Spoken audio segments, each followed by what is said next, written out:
Hi, loves. Um, I just wanted to connect with you. I'm just gonna double check my settings here to make sure that um yeah, everything's set up. I wanted to get on. I'm in this like super relaxed state. I'm like in my pajamas up in my bedroom. I don't have like an HD camera on right now. Um, but I wanted to come in and just have a quick little chat about the astrology of the moment and some of the things that I'm noticing as we move through this eclipse portal. And just to begin, so for me, the intensity of the eclipse portal happens like maybe in the lead up a couple days before the eclipse. Between the eclipses, we generally, as a rule, have two eclipses at once. Every now and then, there's a variation in the eclipse cycle, and we'll have kind of a succession of three. Just depends on the actual astronomy. But right now, we're having two eclipses. We started with one on April 30th. That was a partial solar eclipse. It was visible down in the south hemisphere. And we're going to have another one on the 16th. And that one will be a full moon eclipse, so a lunar eclipse. And the way that I approach eclipses is that they're kind of like story nodes. Like I'm always looking with astrology at like how is this manifesting both inside my body and inside my life. I like to look at things in the collective because the way astrology works is that the dimension of reality, so the sign that the eclipse is happening in, I think of signs as like they're each kind of their own little dimension of reality. It's the same for everybody. And so like the material we're all working with in our individual lives is the same. So they tend to affect the collective. But I look at eclipses like from the internal out. How is this affecting me internally and thus then affecting the collective because we're all dealing with similar issues. And so this eclipse that we just moved through happened at 10 Taurus, so the 10th degree of Taurus. And we've got then Uranus at 14 degrees, so they're very close to each other. We have the sun hitting Uranus today. We have the nodes very close to Uranus as well, and they'll make an exact conjunction here coming up in the next I think it's like a month and a half or so. And so the story, because the nodes are like story nodes, the story has to do with Uranus and the north node, which tends to indicate where we're going, along with solar eclipses tending to be more about stories we're creating or working into, living into. The story on the ground right now is really about Uranus in Taurus. And it's really exciting. I'm going to look at some notes that I created. It's really exciting. Uranus is such an exciting planet, just in that he excites things. When we're in an eclipse portal, what can happen is we're kind of in the in between. It feels like we're not actually living inside of a coherent story. So the energy right now feels very kind of scattered, and incoherent. Like we're kind of like, wait, I don't know what I'm supposed to be doing, because the narratives that guide our lives really do guide our lives. The past for us in the mind informs the future. That's just how humans tend to be. And so if there's a bunch of stuff that isn't working anymore in the collective, then there's this feeling of what's next. And we generally don't get a good picture of that until we move through our second eclipse inside the portal. And so there's this moment of being in the meantime, like we're just living in the meantime. And it feels like there's a lot of, like we're just boiling in the pot of soup. We're not being served. We're not, in the cooking part where there's action. a desire to create something. It's just like we're just marinating in a way, you know, in the eclipse portal energies. Well, when we're talking about eclipses, we're always talking about polarity. And it's my firm belief, you know, like in the metaphysical sense, that the intention or the teaching mode or the purpose of incarnation is to experience polarity. That's what we're doing in the 3D realm, is there's this duality. And the third piece of duality is the kind of tension. So like what exists in the tension. It's not so much the resolution. I think that when we're looking at, you know, how do I fix? How do I grow? How do I write my story? All of that is an external orientation, and it's always living in the future. It's always like then we're leaning into something, like needing something to be a certain way in order for us to have approval of our script. So when we can be inside the polarity and map it, you know, like that's the first piece of polarity, is the ability to map the edges of it. Like, oh, okay, so I'm feeling pulled in one direction. I can feel my energetic field being hooked. What's the other side of that? And then what is it like to live in the tension of it? And then have approval for that place, like have approval for where I'm being pulled in both directions. And that's the story of eclipses. They exist along a polarity. In this case, they're along the Taurus Scorpio polarity, which is kind of about birth and death, accumulation and purging, you know, embodiment and ensoulment. There's a lot of ways that we can look at the second and the eighth house. They're ruled by Venus and Mars.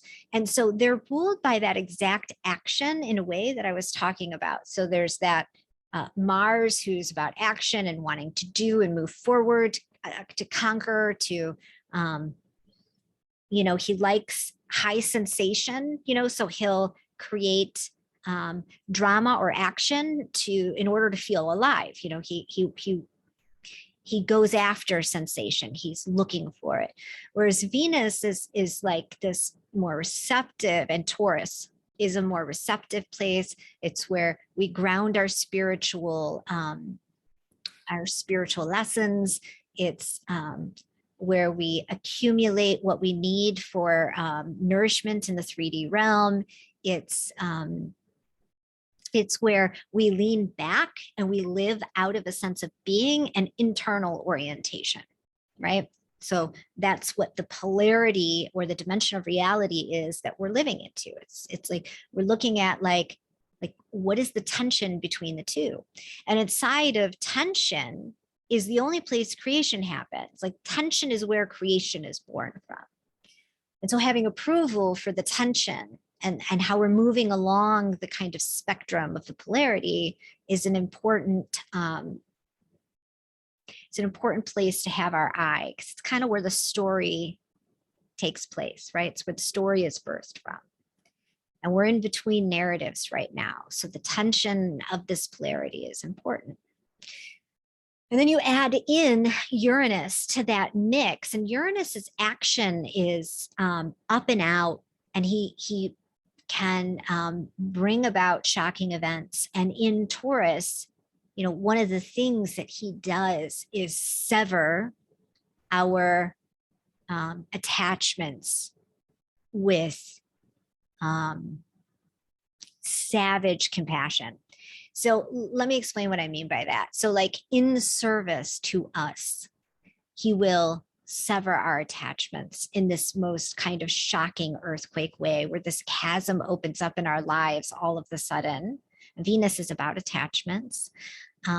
Scorpio is a place where we've already ground something in. And so when Uranus comes and shakes up our own sense of embodiment, our own sense of what it is to be alive in our body, there can be a real sense of disorientation here. But, you know, like what happens when all of the pieces, you know, get flung into the air and then reorganized is growth. That's evolution. And so we're right here in this period with Uranus, being across the polarity from Mars, who also has a very action oriented, like, forward, energetic. And there's this like subtle irritation, right? There's this way that, like, with there's a lot going on astrologically, so I'm going to bounce around just a tad bit, but hopefully we've covered enough in the past that you can follow. So Pluto is having his USA return, and there's this way that I can sense, whether it's intuitively or like there's just enough evidence that we could say, yes, this is true.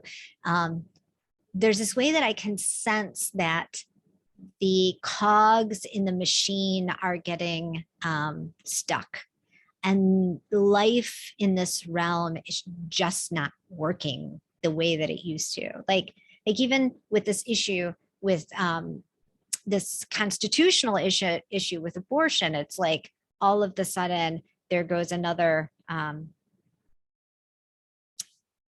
don't know what word I want to use for that, but the gears are getting stuck.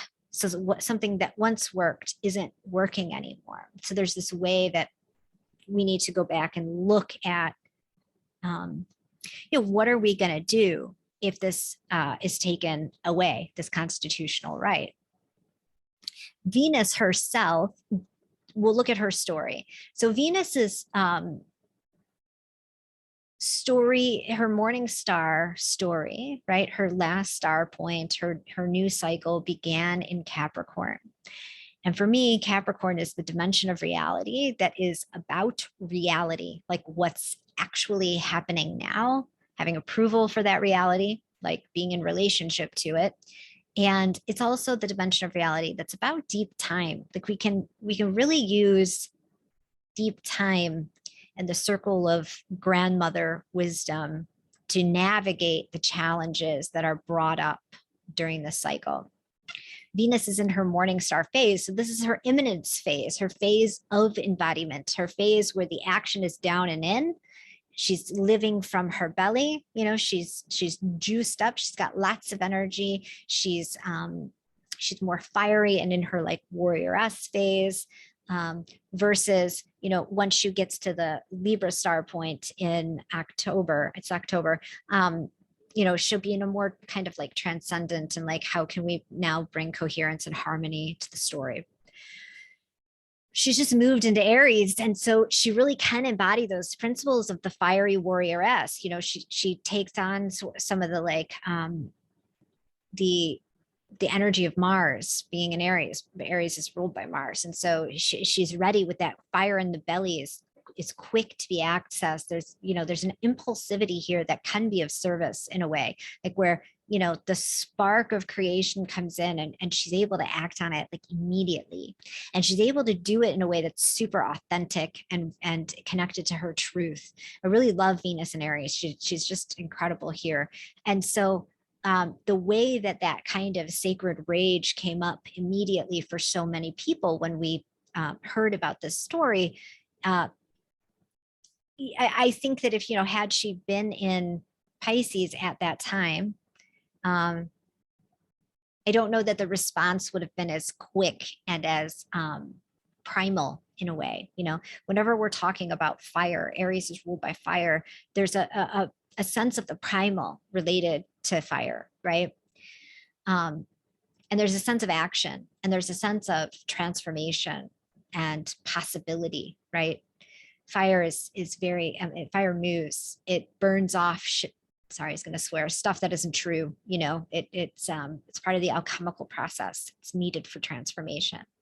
So I'm really excited that Venus is here. I keep saying that we still have court astrologers, just like John Dee was for Queen Elizabeth back in the 1500s. Like when you watch current events, there's this way that you can see that sometimes some of the stuff that happened is very aligned with the stars. So we've got we've got this connection now as Venus moves through the zodiac. She's still rooted in, colored by uh, Capricorn. And so there's this way that we have the ability to be like, okay, so if this is the reality, and in order to transform the story, I have to be in approval of that reality. Like I cannot transform something without being in approval of it or accepting it, right? Like this is the reality. This is just where we're at. And getting angry and yelling, which has been the tactic we have approached this issue with for the years it's been challenged. You know, every time this is challenged, we go and yell. And we make the story about pregnancy and birth and really our misogynistic country can't handle that. They just can't. But the reality is that this story was actually birthed as a constitutional right that had to do with privacy. So the ability to not have the government be in the exam room with you. So on a very practical level, me, Damascena, is thinking, like, why are we still talking about it in the realm of pregnancy when our misogynistic country can't handle that conversation? Oh, they just want to punish women. It's very unconscious. It's a very old trope that's like literally embedded in our DNA. We haven't moved past that yet. And in fact, it's one of those things that's stopping the gears from working, is because the timeline is ready to move past the misogyny, and the timeline is ready to move past patriarchy, or AKA dominator culture, but it's still so deeply embedded in our DNA that there's this split there. So if we came back and talked about this issue on the basis that it is a good law, it was enacted by a 7-2 Supreme Court bench that was conservative. So the majority was conservative. The person who wrote the opinion was a conservative, put on the bench by Nixon himself. So if we came back and spoke about it, you know, if we went back in deep time and talked about it from the place it was rooted, which is it on the basis of privacy, perhaps we could actually move the conversation forward. We need to just remember why it is a good law and why it is actually constitutionally protected. And we don't want there to be a third party in the examination room. And that's what we're opening the door for if we were to repeal this law. However, for women, that doesn't do a lot to help the present situation if it's repealed. And so there is, again, a way we can go back into deep time and take care of ourselves, because no one else is going to take care of us. And that's part of what the energetic dynamic in the dominator paradigm or patriarchal paradigm is that someone else is going to take care of us, and that we need to ask for what we're given. So I want to tell you all today, you don't need to ask for your rights. You already have them. The inherent right to take care of yourself is always here. So as women, you know, how did women in deep time care for themselves? Well, they tracked their cycles. They took care of each other. They had ways to take care of an unwanted pregnancy. There were healers and midwives that could help with those issues. And so, you know, it comes back into, like, how are we in community with each other? How are we taking care of each other? How are we educating each other? How are we taking responsibility for ourselves? You know, like, does this mean that we really have to up the ante on how responsible we are? And I think, you know, it could work. I'm not saying it's right that this is happening, but it could work. I mean, if you look at how the dynamic was back in the 1950s, and I've got a lot of personal experience with what I'm talking about. I'm the daughter of a woman who was sent away. So I was adopted. My mother was sent to live somewhere else for the shame of being pregnant. And she went on, interestingly enough, to become a mother and baby nurse. And I spent years working in women's health and being a childbirth doula. It was really interesting when I found her to learn that we both had a great passion for womb work. And I was also a very young mother. And I've gotten pregnant twice without planning it. I've gotten pregnant twice with planning it. And in the past 17 years of my marriage and not having like quote unquote protected sex, I've gotten pregnant twice because I figured out how to be in relationship and responsibility with my cycle. And so again, I want to just pause it and say, it's not that it's always right. And it's not that, even with the most impeccable relationship to your body, of course you can get pregnant. So I'm not saying that that won't ever happen, or that the repealing this is right. What I'm saying is that there may be a way we have to take care of each other, and that it is actually possible. So when you look back at the 1950s and 60s and even long before that, we've got stories, great novels of women who got pregnant. They were not taught about sex. They were not taught about their bodies. We didn't talk about that. Even back into the Victorian era, women were given like the talk on the night of their wedding. And so they had no idea how babies were made. And so if they had premarital sex, because it's just a natural drive to have sex, it's literally an innate need. It's hardwired into our bodies. So people are going to have sex. Of course, it's fine. It's natural. But this innate need without education is what causes the problem. And so like, how do we as women and mothers and aunties take care of each other? And that happens in community. It happens with education. And so as we're all sitting here in this eclipse portal brewing in this soup of sorry, I want to swear, but I actually am thinking about putting this on my actual timeline. So I'm not sure I want to go off, but like, what the heck is happening? And what are we going to do to one, take care of ourselves, to create a society in which we're not asking for our rights, and we're not in this perilous position where we're at the mercy of having our rights taken away. Well, part of it is that we've allowed the conversation to go down this rabbit hole. We haven't taken responsibility for the narrative. And the narrative is this is a good law. It's based in privacy. And we really don't need to keep talking about it in the realm of pregnancy, because it really has nothing to do with the law. The law just says that what happens between a patient and the doctor and the prescribed treatment of the doctor is none of the government's business. And when I watched people who support choice flip-flop and say, no, we're not for choice in the realm of what happened in 2020. We want to dictate who gets penetrated by a medication, and we want to say it's everybody. When they flip-flop like that, my mind went to, this is the end of Roe. I mean, just intuitively, that's what I thought was going to happen.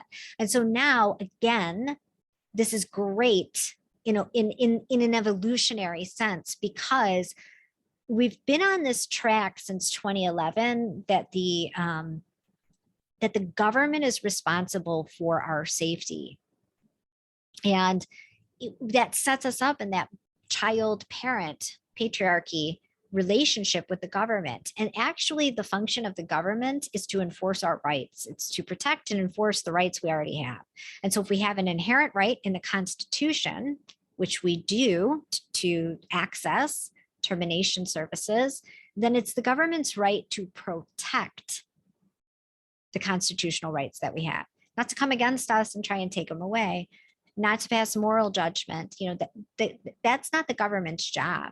And I think in order for us to evolve, really, and this is what the astrology says too. I mean, rooting this in astrology. the astrology says we have to take self-responsibility. Venus says that, especially to women with her being rooted in Capricorn right now. She wants us to take responsibility for ourselves and our lives and to stop orienting ourselves in a fashion of needing to ask for something that's inherently ours. And so there's this way that we want to work with any kind of like victim narratives right now. It's a good time to work with that stuff.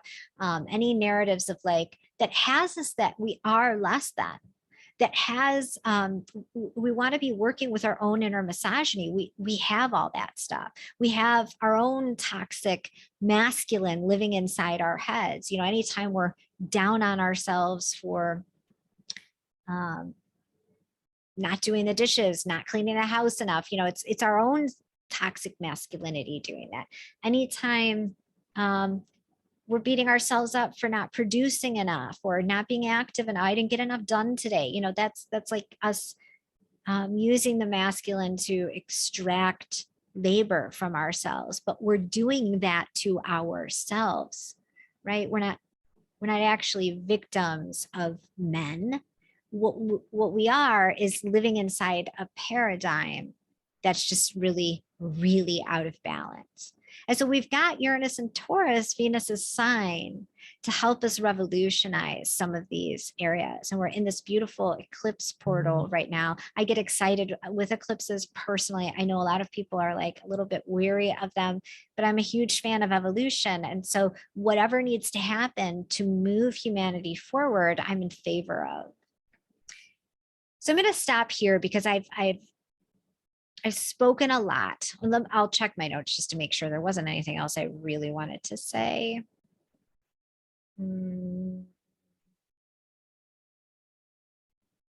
Yeah, no. I'm going to stop here, but we can continue the discussion in the comments if you like. And I will come back on and update anything as I have the opportunity to. Okay.